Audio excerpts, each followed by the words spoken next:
Avis vascular centre మన దేశంలోనే the best varicose vein hospital.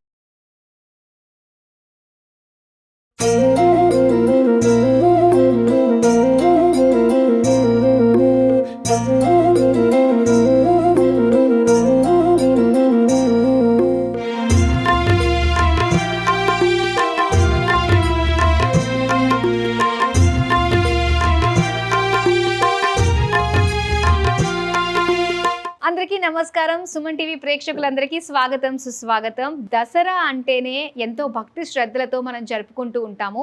మంచిపై చెడు విజయం సాధించిన రోజు.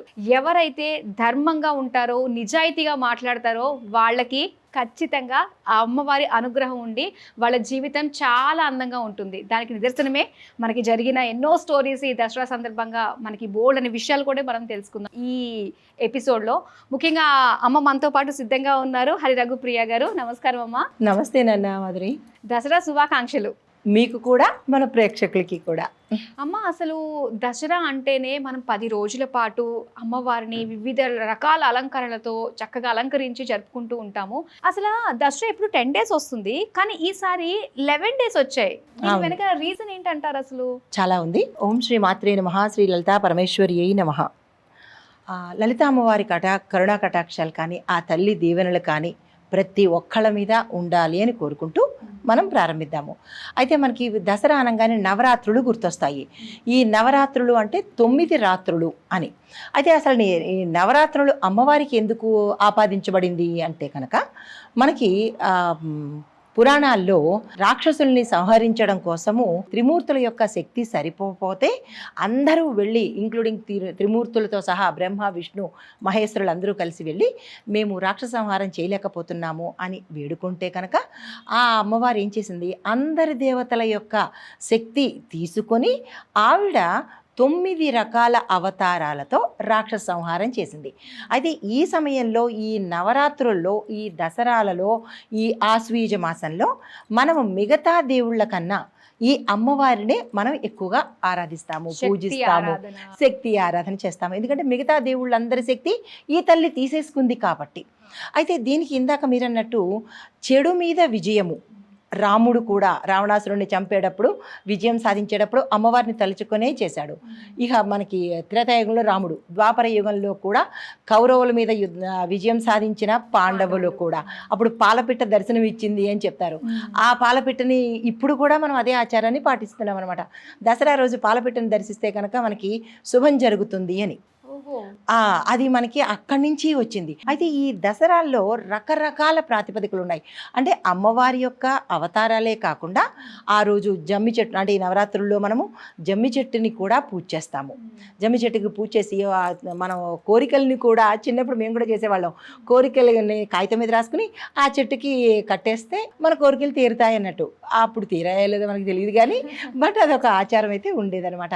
ఈ జమ్మి ఆకులను కూడా మనం బంగారం కిందగా భావిస్తూ ఉంటాము. అసలు బంగారం అయితే ఏమో కానీ ఆకులే కదా ఇచ్చేస్తూ ఉంటాం అనమాట. అయితే సరదాకైనప్పటికీ దాని వెనకాల మంచి ఆంతర్యం ఉంది. అంటే ఈ జమ్మి ఆకులలో విశేషమైన ప్రతికూలతను, శక్తిని తగ్గించడానికి, అనుకూలమైన శక్తిని, దైవశక్తిని ఇవ్వడం కోసం మనము ఈ ఆకుల్లో ఇంత నిక్షిప్తమైంది ఉన్నదనమాట. దాన్ని బంగారం రూపం అంటే అందరూ ఇచ్చిపుచ్చుకుంటారు కాబట్టి అన్న ఉద్దేశంతో ఇటు ఆధ్యాత్మికము, ఇటు ఆయుర్వేదము, ఇటు సామాజికం కూడా కలిసి ఉంది. అయితే ఈ దసరా రోజుల్లో మనకి 2 తిథులు వచ్చాయి. ఇది మనకి అంటే తిథి ఎక్కువ పెరిగింది, వృద్ధి అయ్యిందనమాట. అయితే ఇది ఇలాగ వృద్ధి అయిన తిథి మనకి ఎప్పుడు కనిపించిందంటే 2016 సంవత్సరంలో కూడా ఇలాగే అమ్మవారు 10+1 అంటే 11వ రోజు మనకి తెప్పోత్సవంతో, హంసోత్సవం ఉంటుంది కదా, ఆ దాంతో సరే అవుతుంది. 10 అవతారాలు, 10 మనకి యాజ్ ఇట్ ఈస్గా లాస్ట్లో మనకి దశమితో ముగుస్తుంది అనమాట.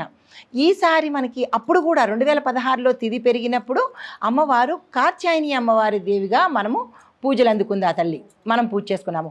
ఇప్పుడు కూడా అదే ప్రాతిపదిక మీద మనకి కాత్యాయని అమ్మవారిగా మనకి ఒక అవతారము ఎక్కువగా చూపిస్తుంది అనమాట. అయితే మనం ఏం చేస్తాము, తిథులు పెరిగినప్పటికీ కూడా ప్రాంతీయతను బట్టి ఒక్కొక్క చోట మనకి ఒక్కొక్క అవతారం పేర్లు కూడా ఉంటాయి.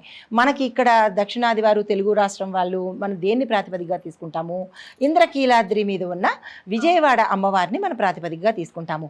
ఇక్కడ బాలా త్రిపుర సుందరి, గాయత్రి, అన్నపూర్ణ ఇట్లా తీసుకుంటాము. నార్త్ సైడ్ వాళ్ళైతే శైలపుత్రి, స్కందమాత ఇలాగా వాళ్ళు అట్లా తీసుకుంటారు. అంటే ఏ అవతారంలో ఏ పేర్లతో పిలిచినప్పటికీ శక్తి అనేది మూల బిందువు, మూల కేంద్రం మాత్రం అమ్మవారే అన్నమాట. అయితే మనకి ఈ ప్రథమంగా ఈరోజు మనకి ఆశ్వీజ శుద్ధ పాడ్యమి అనగా మనకి ఈ పితృపక్షాలు వెళ్ళిపోయిన తర్వాత అమావాస్యతో అంటే సెప్టెంబర్ 21తో మనకి పితృపక్షాలు వెళ్ళిపోతాయి. సెప్టెంబర్ 22వ తారీఖు నుంచి మనకి ఆశ్వీజ మాసం ప్రారంభమవుతుంది. అయితే ఈ ఆశ్వీజ మాసంలో మనకి మొట్టమొదటి అవతారంగా మనం బాలా త్రిపుర సుందరి అవతారంగా మనం చేసుకుంటాము. అయితే దీని వెనకాల ఆంతర్యం ఏమిటంటే, ఒక శక్తి పుట్టాలన్నా అంటే ఒక అమ్మవారి రూపం చెందాలన్నా ముందుగా ఆ తల్లి జననం ఉండాలి కదా. ఆ జననమే బాల అనగా చిన్నపిల్ల అనమాట. ఆ దీనికి వెనకాల కూడా ఒక కథ ఉంది. ఏమిటంటే కనుక పూర్వం అంధాసురుడు అనే రాక్షసుడు ఈ దేవలోకంలోని అంటే దేవతలకి రాక్షసుల బాధలు దేవలోకంలోనూ ఉన్నాయి, మన మానవలోకంలో కూడా రాక్షసులు బాధిస్తూనే ఉంటారు. అలాగే దేవలోకంలో కూడా ఈ అంధాసురుడు అనే రాక్షసుడు బాధించడం వల్ల ఈ ముక్కోటి దేవతలందరూ కలిసి అమ్మవారిని ప్రార్థించారు. ప్రార్థించినప్పుడు ఆ తల్లి ఏం చేసిందంటే బాలా త్రిపుర సుందరి అవతారం చేసింది. అయితే ఈ అవతారాలలో ప్రప్రథమైన అవతారం బాల అనగా చిన్నపిల్ల. 9 సంవత్సరాల వయసున్న ఆ తల్లి ఈ అంధాసురుడనే రాక్షసుడిని సంహరించడం కోసం పుట్టింది. అయితే ఈ అవతారం వెనుక ఉన్న రహస్యం ఏంటంటే కనుక మనకి చిన్నపిల్ల అవతారంతో దర్శనం ఇచ్చింది కదా ఆ తల్లి. అవతారానికి చిన్నపిల్ల అయినప్పటికీ ఆ తల్లి యొక్క శక్తి రూపమే చిన్నపిల్ల అవతారంలో వచ్చింది. కానీ మూలం మాత్రం అమ్మవారి మూలమే. అయితే ఈ లలితా త్రిపుర సుందరి యొక్క అవతారాల్లో ఈ అవతారం కూడా మనకి చేర్చబడింది బాలా త్రిపుర సుందరిగా. అయితే ఇది చిన్నపిల్లగా ఉన్నప్పుడు ఈ అవతారంలో దుష్ట శిక్షణ చేసింది. దీన్ని మనం సామాజికంగా అన్వయించుకుంటే చిన్నపిల్లల్ని కూడా మనం తక్కువ అంచనా వేయకూడదు. చిన్నపిల్లల్లో కూడా శక్తి అనేది ఉంటుందన్నమాట. అయితే ఈ అవతారంలో ఈ అమ్మవారిని పూజించడం వల్ల ఏమిటి కలిసి వస్తుంది అంటే కనుక శక్తి, సంపద, శ్రేయస్సు, దీనితో పాటు ఐశ్వర్యము, మరీ ముఖ్యంగా ఇవి మనకి ఈ అవతారాల్లో వచ్చినప్పుడు ఈ స్పెషల్గా మరి ఈ బాలా త్రిపుర సుందరి అవతారంలో ఉన్న వాళ్ళ అమ్మవారిని పూజించాలి అంటే కనుక చిన్నపిల్లలు ఉంటారు కదా, 9 ఏళ్ళ లోపు పిల్లలకి వాళ్ళకి బాలారిష్టాలు అనేది వస్తుంటాయి. ఆ బాలారిష్టాలు ఎవరికైతే ఎక్కువగా తల్లిదండ్రులు ఈ పిల్లలతో బాధపడుతున్నారో వాళ్ళు మరీ ముఖ్యంగా ఈ అవతారంలో ఉన్న అమ్మవారిని కనుక పూజించినట్టయితే కనుక పిల్లలకి బాలారిష్ట దోషాలు పోతాయి. అయితే ఈ బాలా త్రిపుర సుందరి అమ్మవారు ఎలా ఉంటుందంటే చిన్న పిల్లగా ముగ్ధ మనోహరంగా చిన్న ముద్దులొలికే తనంతో మొహంతో ఉంటూ శక్తి మాత్రం అపరిమితంగా ఉంటుందన్నమాట. అయితే ఈ తల్లిని పూజించేటప్పుడు కొన్ని శక్తులు కూడా ఆ పూజించే వాళ్ళకి వస్తాయి. ఎలాంటి శక్తులు అంటే వాళ్ళలో ముఖ్యంగా శాంతి అనేది శక్తి ఉంటుంది. దాంతోపాటు యుద్ధ శక్తి. ఎందుకు ఆ తల్లి చిన్నతనంలోనే బంధాసురుడు అనే రాక్షసుడిని సంహరించింది కదా, అలాగే చిన్నపిల్లల్లో కూడా లేదంటే ఆ తల్లిని పూజించిన వాళ్ళల్లో కూడా ఎవరైతే ఆ తల్లిని ఆరాధిస్తారో వాళ్ళల్లో కూడా యుద్ధ శక్తి అంటే వెళ్ళి కత్తులు కటారాలు తీసుకుని యుద్ధం అని కాదు, అంటే ధైర్యం అనేది ఉంటుంది. దుష్ట శిక్షణ చేయగలిగే స్టామినా వాళ్ళకి ఉంటుంది. అంటే మనలో ఉండే అరిషడ్ వర్గాలు నశింపజేసే ఆ యుద్ధం కూడా అంతే కదా. బయట ఉండే శత్రువులే కాదు, మన లోపల కూడా శత్రువులు ఉంటారు. 6 శత్రువులు నిత్యం ఉంటూ ఉంటారు. వాళ్ళని కూడా సంహరించే శక్తి ఆ తల్లి ద్వారా వస్తుంది. దీంతో పాటుగా మంత్రం కూడా ఉంది. అంటే ఈ తల్లిని పూజించేటప్పుడు ఓం ఐం క్లీం సౌహ అనే మంత్రంతో ఆ తల్లిని పూజించాలి. దీనిలో అమెండ్మెంట్స్ లేదు. చిన్న మంత్రాలు ఇదివరకు అయితే మనం చిన్న మంత్రాలు చెప్పుకునేవాళ్ళం. కానీ ఈ రోజైతే మాత్రము ఈ తల్లిని పూజించేటప్పుడు ఈ మంత్రంతో సహా పూజ చేసుకోవాలి. అయితే ఈ మంత్రం పూజించడం వల్ల ఏమొస్తుందంటే జ్ఞానము, ఐశ్వర్యము, శక్తి, విద్య, చిన్నపిల్లలకు విద్యాప్రాప్తి వస్తుంది. దీంతో పాటుగా ఇంకేమిటి వస్తుందంటే ఈ బాలా రూపంలో అమ్మవారిని పూజించడం వల్ల ఆ తల్లి యొక్క కరుణతో పాటు ఎవరికైతే సంతానం కావాలి అని అనుకుంటారుగా, ఆ సంతానం కావాలి అని అనుకున్న వాళ్ళు కూడా ఈ అమ్మవారిని పూజ చేస్తే ఈ సమయంలో మంచి సత్సంతానం కలిగే అవకాశం ఉంటుంది. సంతానంలో 2 రకాలు, మామూలు సంతానము, సత్సంతానము. ప్రతి ఒక్కళ్ళు కోరుకునేది జనరల్గా ఏమంటారు, నాకు సంతానం కావాలంటారే కానీ సత్సంతానము అని ఎవరు అడగట్లేదు, గమనించారా? అంటే సత్సంతానము ఇచ్చేది ఈ తల్లి అన్నమాట. అయితే మరి ఈ నవరాత్రుల్లో 3వ రోజు అంటే ఒక్కొక్క ప్రాంతాన్ని బట్టి ఉంటుంది, కానీ మనకి ప్రాతిపదికగా ఈ రోజు అనగా పాడ్యమి రోజు బాలా త్రిపుర సుందరి అమ్మవారిని మనం ప్రత్యేకంగా పూజ చేస్తాం. అలానే చాలా మంది బాలా త్రిపుర సుందరి ఈ దసరా నవరాత్రుల్లో కూడా చిన్నప్పుడు నాకు బాగా గుర్తుంది, ఎవరింటికన్నా పూజ చేసుకునే వాళ్ళు ఉంటారు కదా, వాళ్ళ ఇంటికి తీసుకెళ్లి చిన్న చిన్న పిల్లల్ని వాళ్ళ కాళ్ళకి పసుపు రాసి తాంబూలం ఇచ్చి వాళ్ళకి నచ్చిన వస్తువులన్నీ కూడా ఇస్తూ ఉంటారు. అది ఈ రోజే చేస్తారు. అది ఈ రోజు చేస్తారు. 9 మంది ఆ పిల్లల్ని, అంటే మెచ్యూర్ కాని పిల్లల్ని, 9 ఏళ్ల వయసున్న పిల్లల్ని ఇంటికి 9 మందిని పిలుచుకొచ్చి వాళ్ళని అమ్మవారి రూపుగా భావించుకొని సర్వాలంకారంతో అలంకరణ చేసి అమ్మవారిని మనం ఎలాగైతే పూజ చేస్తామో అలాగే షోడశోపచారాలతో సంకల్ప సిద్ధిగా పూజ చేసుకుని ఆ అమ్మవార్లకి నమస్కారం చేసుకుంటామన్నమాట. ఇది విధి విధానము. అయితే మరి దీనికి సంబంధించి మనకి 11 రోజులు, 11 అవతారాలు, 11 నైవేద్యాలు, 11 మంత్రాలు, 11 పుష్పాలు, 11 అన్నీ 11 వస్తున్నాయి కదా. అయితే ఇప్పుడు ఈ బాలా త్రిపుర సుందరి అమ్మవారు ఏ తిథిలో వచ్చింది, ఏ నైవేద్యం పెట్టాలి, ఏ రంగు చీరతో ఆ తల్లిని అలంకరిస్తారు అనే విషయాన్ని చెప్తాను. అయితే మొదటి రోజు అనగా మనకి ఆశ్వీజ శుద్ధ పాడ్యమి రోజు ఈ అమ్మవారిని పూజ చేసుకుంటాము. ఇది మొదటి అవతారము, బాలా త్రిపుర సుందరి అమ్మవారి అవతారము. అయితే ఇది మనకి ఉత్తర ఫల్గుణి నక్షత్రంలో వచ్చింది. ఈ ఉత్తర ఫల్గుణి నక్షత్రము మనకి సమయాన్ని బట్టి చూసినట్టయితే కనుక దాని యొక్క సమయం మనకి ఉదయం 6:05 నుంచి ఉదయం 7:52 వరకు.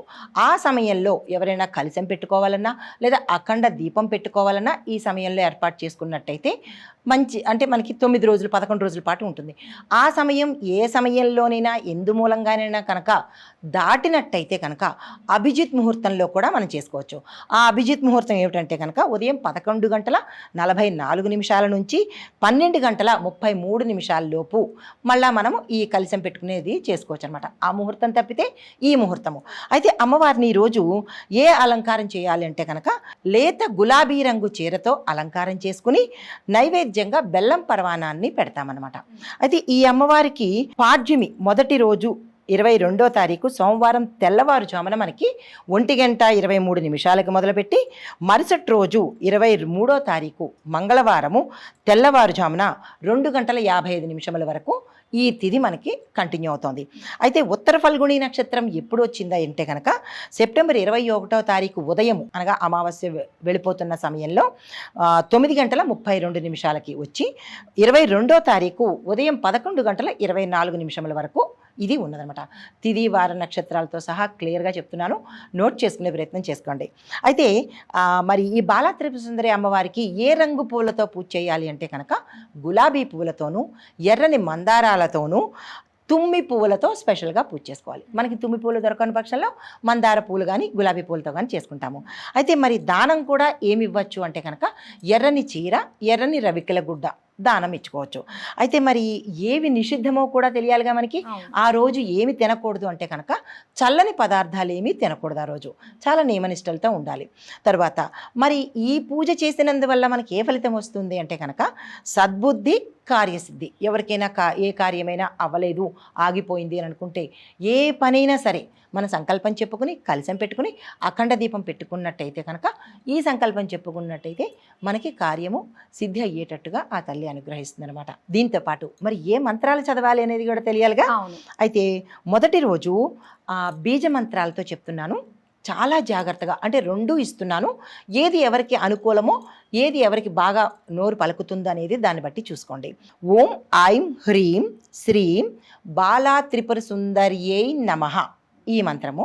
కాని పక్షంలో ఓం ఐం క్లీం సౌహ్ ఈ మంత్రాన్ని, ఈ రెండిట్లో ఏది సులువుగా ఉంటుంది, ఏది మనం పలకగలం అనేది చూసుకున్నట్టయితే కనుక ఈ విధి విధానంతో బాలా త్రిపుర సుందరి అమ్మవారిని మనం పూజ చేసుకున్నట్టయితే ఆ తల్లి బాలగా మనల్ని అనుగ్రహిస్తుందన్నమాట. అయితే ఈరోజు నైవేద్యంగా మనము బెల్లం పరమాన్నాన్ని కనుక నివేదన చేసినట్టయితే శక్తి కొద్దీ బెల్లం పరమాన్నం చేయొచ్చు. ఇక్కడ ఇంకొక విషయం కూడా నేను చెప్పాలి. చాలామంది ఏం చేస్తున్నారంటే పండగలంటే భయమేస్తోంది. చాలామంది ఆర్డర్లు పెట్టి చేసేస్తున్నారు. బయట నుంచి తెప్పించుకోవడము, షాపుల్లో కొనుక్కోవడము చేస్తున్నారు. అలా చేసినట్టయితే కనుక ఫలితం రాకపోగా మనం ప్రతిసారి చెప్పుకుంటూనే ఉన్నాము. మళ్ళీ ఈ విషయంలో కూడా నేను చెప్తున్నాను, బయట ఆర్డర్లు పెట్టి చేయకండి. ఏదున్నా సరే మీ స్వయంగా శుద్ధిగా శుచిగా ఇంత పరమాన్నం వండినా సరే స్వయంగా పరమాన్నం వండి అమ్మకు పెట్టినట్టయితే కనుక తీసుకుంటుంది. కానీ ఆర్డర్లు పెట్టి శుభ్రం లేని నివేదన మనమేం తినలేము, ఆ తల్లికి పెట్టలేము. కాబట్టి ఇందు మూలంగా ప్రతి ఒక్కరికి ఆ బాలా త్రిపుర సుందరి అమ్మవారి కరుణా కటాక్షాలు ఉండాలి అని కోరుకుంటూ సెలవు. నమస్తే.